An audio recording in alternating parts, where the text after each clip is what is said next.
And before we get started, and if you haven't already, do check out the other two parts in this series from the link in the description down below. City Free Press reported. Tallest building in America at nearly 2,000 feet. Oh, sorry about that, getting carried away. Just looking at the tallest building in Oklahoma in America. Infrastructure is obviously of particular interest to me. As you know from previous videos, I work on the railway infrastructure here in the UK, so I'm also interested in that, and obviously the canal system, which is one of the reasons why I live on board a narrowboat. But enough of all that, that's for another vlog. We can talk about that another time. Welcome back to the channel. Welcome to another video where we start off where we left off at Atherton Junction, at the site of the Litchfield Canal restoration project on the Coventry Canal. And for those of you that watched last week's video, you'll remember that I left in the dark quite late. I think it was about 10 o'clock. As I left, I walked past a derelict boat that had become sunken. So we're going to take a look at that in the daylight. But now it's time for a title sequence. Hi there, welcome back to the channel. Welcome to a brand new video. I live on board a 58-foot Heron manufactured in Huddersfield in 2001. Giving up bricks and mortar in 2015 for a new life and a fresh start on the water. And what did we give up? A beautiful but modest lakeside property with a jacuzzi, an annex with a gym and a cinema. And do I ever look back? Well, no I don't, because I live an idyllic life on the canals with Levi and Diesel and my beautiful wife. It's an exciting year, and 2024 means that I've been on board almost 9 years. And does living in a confined space drive us crazy, I hear you ask? Well, no. I'd go as far as to say that it's actually made things much better. But hang on a minute. I'm back at one of my favourite marinas to see my girlfriend to get myself butane gas and some coal. $41.50 for a bottle of butane. $41.50. Petrol stations are charging $50. Yeah, and the coal is cheaper than anywhere else. I strongly recommend that you come here. I'm not going to tell you the price. Find out for yourself. I'll drop the name of the marina and all the details in the description down below. In this video, we hit the final leg of our journey down from the Ashby de la Zouch Canal as we draw ever closer, and before the freeze sets in, to Barton Marina on the Trent and Mersey Canal. And sure, there were moments where we didn't think we'd get there, and yeah, you know, there are a few laughs in this video as well. But we had our concerns, particularly with fallen trees, where to leave our boats, and with rising water levels due to torrential rain. It was important to get my friends onto their winter mooring, where it was less likely to flood, because getting us through pinch points, particularly where the River Trent intersects with the Trent and Mersey Canal, was the main concern for the journey over.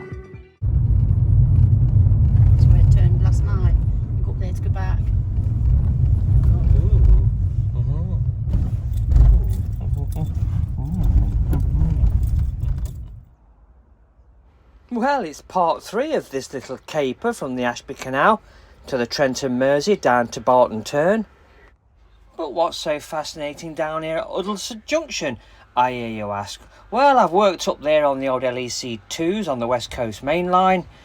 It's interesting to me because this is the beginning of the Litchfield Canal restoration. But as I walk back up the Coventry Canal here, just take a look at this.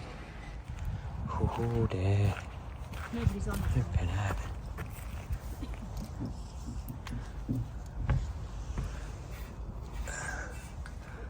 Oh my god.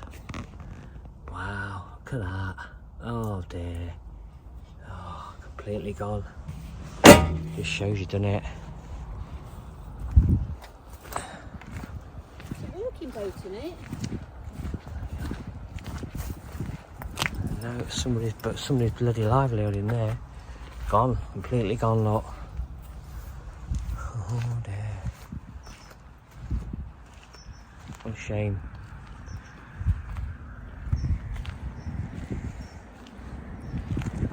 Whether it can be salvaged and refloated is anyone's guess, but it doesn't look for a very nice image, does it? Very sad. And maybe somebody watching this video can shed some light as to its fate. What happened to the owner? Leave a comment. Friday the 12th, 2024. Who'd have thought it? And we're back. Knock him up. He's got a seat. I'll have a tea. Yeah, Yorkshire. Is it Yorkshire tea? Yorkshire. Yeah. Yeah. Come on in, come on. Yeah, that duck box. It's a weird duck, isn't it? A white on it. They get fed well. So Ian's operating quick on his feet. He's got a leaking water hose. He had trouble journeying up on the first day, but he's sorted it temporarily now and it's all good. And one of the things that occurs when you've been on board for so long is that you pick so much up, so some repairs are not that difficult. And there he is, all suited and booted and on his way down to Fradley Junction. And as we approach Street A Marina, having just passed King's Orchard Marina featured in so many videos, we find that some boats are far more interesting than others as we come up now to Fradley Junction, where the Coventry Canal meets the Trent and Mersey. Finally, we are here, because if you were here for last week's video, one knows that by doing a little bit of night cruising, it broke the back on the journey and got us here a little bit earlier than we anticipated. Look at this.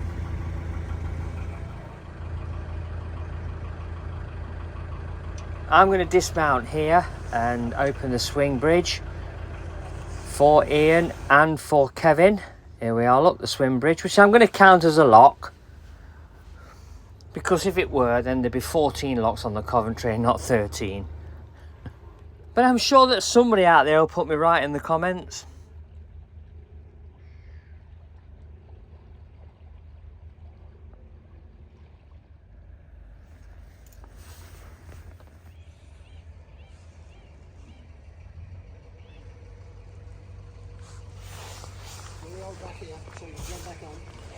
Now I'm going to go around to locks. Every lock since Atherstone flight has been set against us. Every single one. But we're not complaining too much because it's an absolutely beautiful location. That's it now. So there's Ian. We're on the Trent and Mersey Canal. Finally got here. Lock 17, Fradley Junction. And here comes the star of the show, Ian Harris. A gentleman, you know.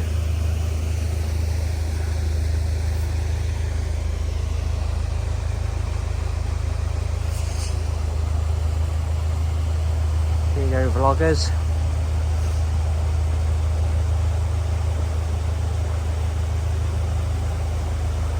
Nice.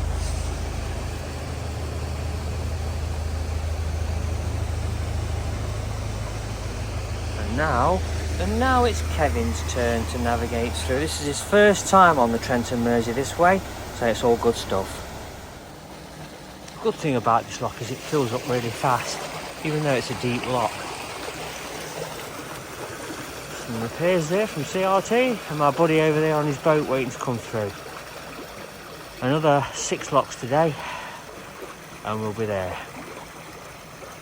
I think he's really looking forward to getting down to Barton turn.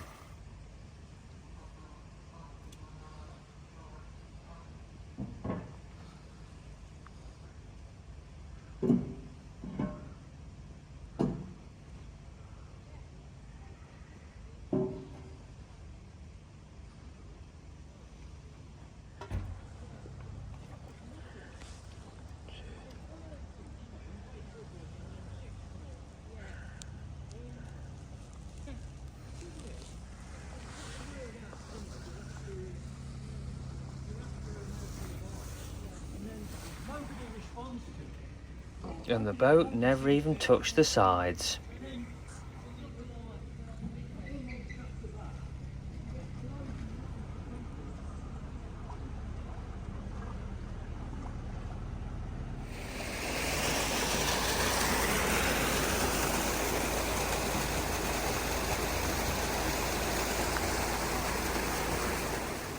So some of the locks are notorious for leaking.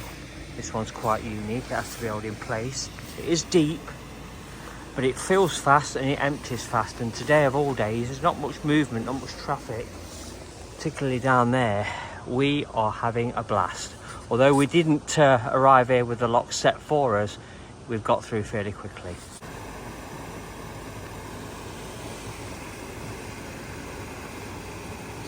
Amazing.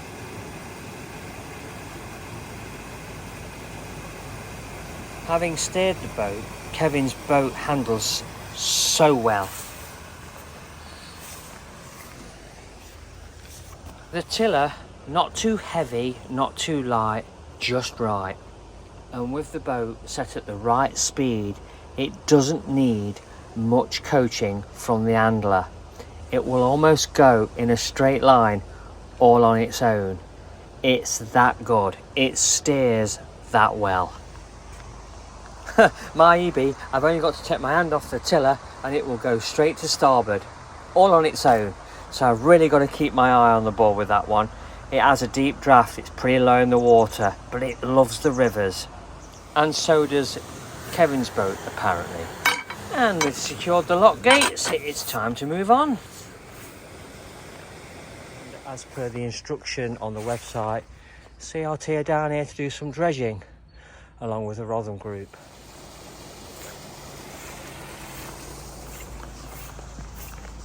Right, let's get this lock open and see what's happening down there.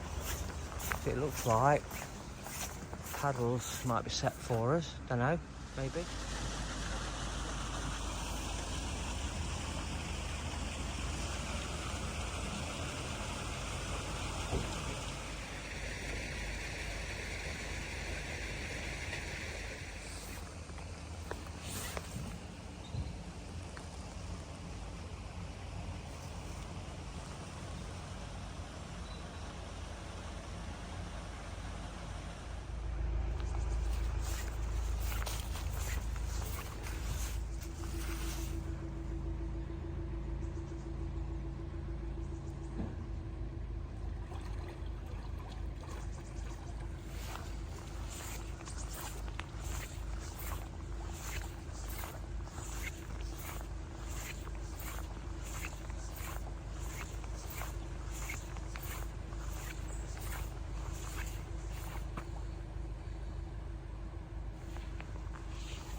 Hunt's Lock, Lock 15.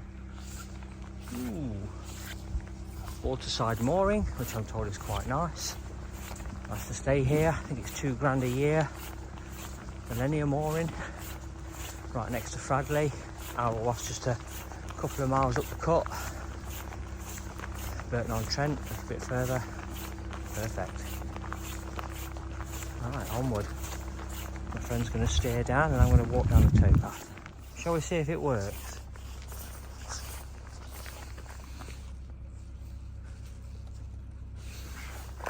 No, it doesn't work. It's supposed to tell you something. Why do these things never work? And that's only recently been installed.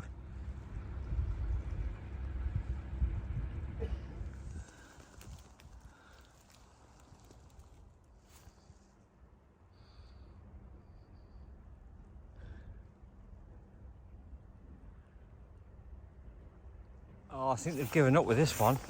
Only half a seat there. And no solar display. That clearly doesn't work. So I'm between Fradley Junction and Alrewas, and I'm guessing that this is part of the cycling network. It certainly seems that way. There's a lot of cyclists coming up and down here.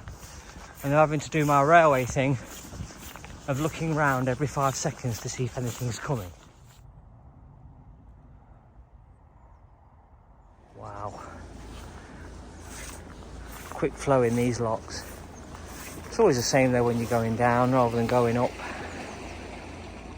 There goes Ian, the star of the show.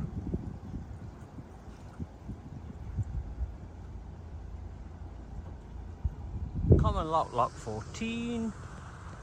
3 more locks to go to the prize.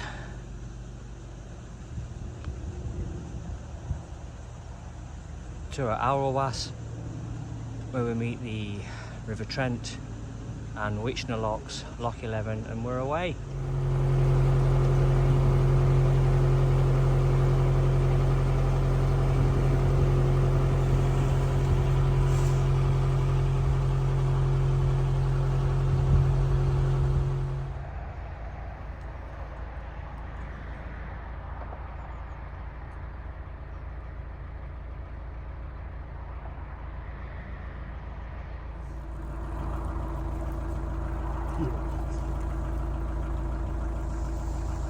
You need to turn.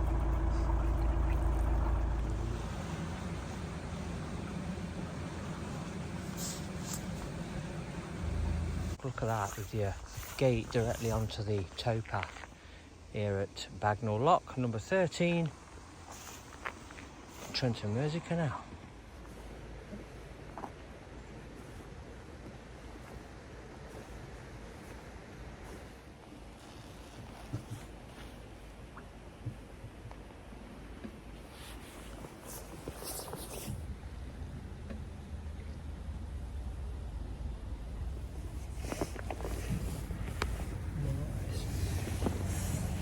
Dreadfully leaky, this one. Once the gates are open at the other end, it makes it very difficult to close them again. But fortunately, I'm here. Bagnall Lock number 13, proceed with caution. Love this place. Alrewas. Alrewas. Alrewas.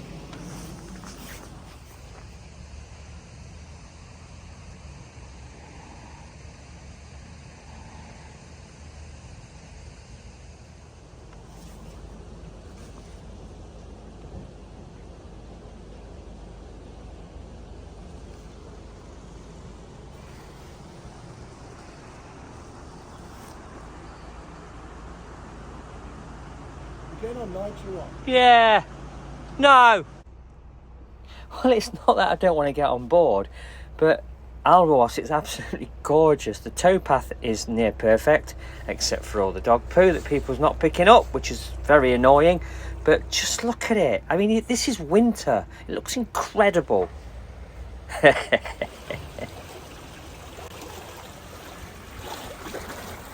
And judging by the expression on Kevin's face as he journeys through, you can see he's looking everywhere. I've already told him that there's a Chinese restaurant here, there's a fish and chip shop run by Greeks, there's an Indian restaurant, there's shops, there's boutiques, independent shops. It is absolutely rammed with everything you need. There is nothing that you won't get in Alrewas. And as we leave the floodlock behind and we're in the mix heading towards the next floodlock, it's plain sailing from here and it's absolutely brilliant. All the water's cleared away. What could be better? We hit this at the perfect time. January was a very unpredictable month, is a very unpredictable month, but this 1 week just gave us a window, an opportunity to make our way to the final destination. 3 days unabated, unabashed for these two weary travellers. But you know what? There's big smiles on their faces now because they know that they're going to be safe and cosy at Barton Turn Marina.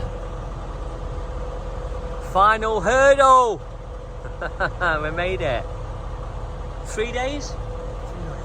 Yes, 3 days, 3 amigos, 2 boats, Ian in the lead. This is the final lock. We are on our way.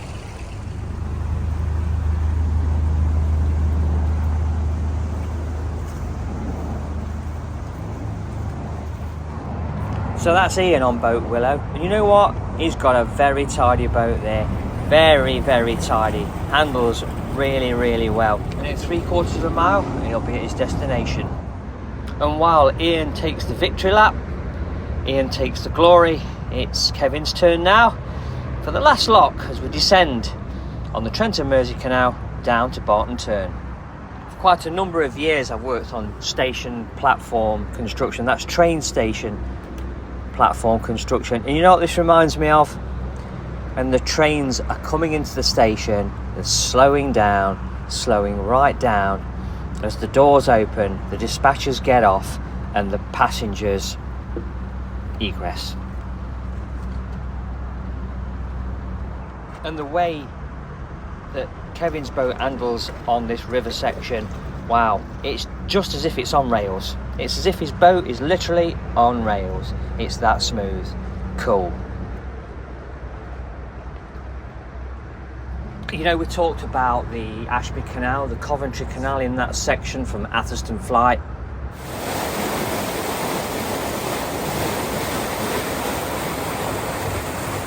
Right down to Coventry Basin. About the fact that it's lock free, that there are no locks for 50 odd miles in both directions. Well, you know, I've missed doing these locks. It's been fun. And for a physical bloke like myself, it is just one hell of a workout, and amen for that, because I do love a good workout. And you know, so many channels that miss so much. These channels come and they go, and they miss moments like this. Our brilliant infrastructure, a national treasure to be revered. How about that? I sometimes ask myself, what would Fradley think of all these modern constructions, these precast units? I think he would absolutely hate them.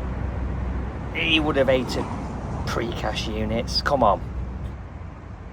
That's it. 18 locks completed.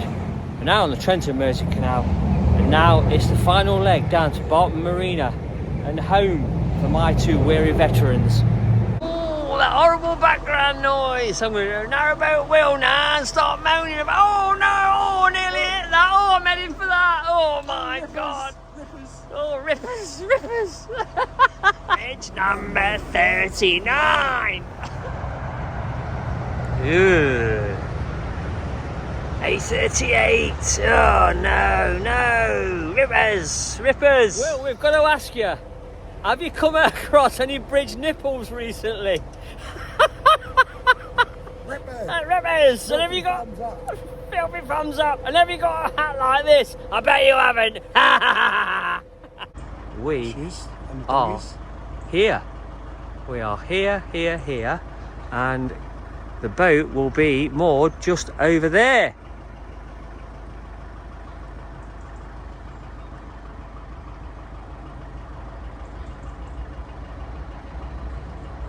Right, buddy. What are you doing there, Ripper? Levi!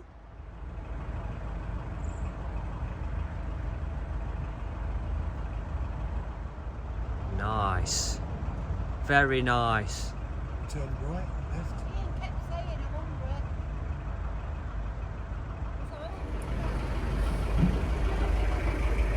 Place looks familiar. Oh yeah, Barton Marina.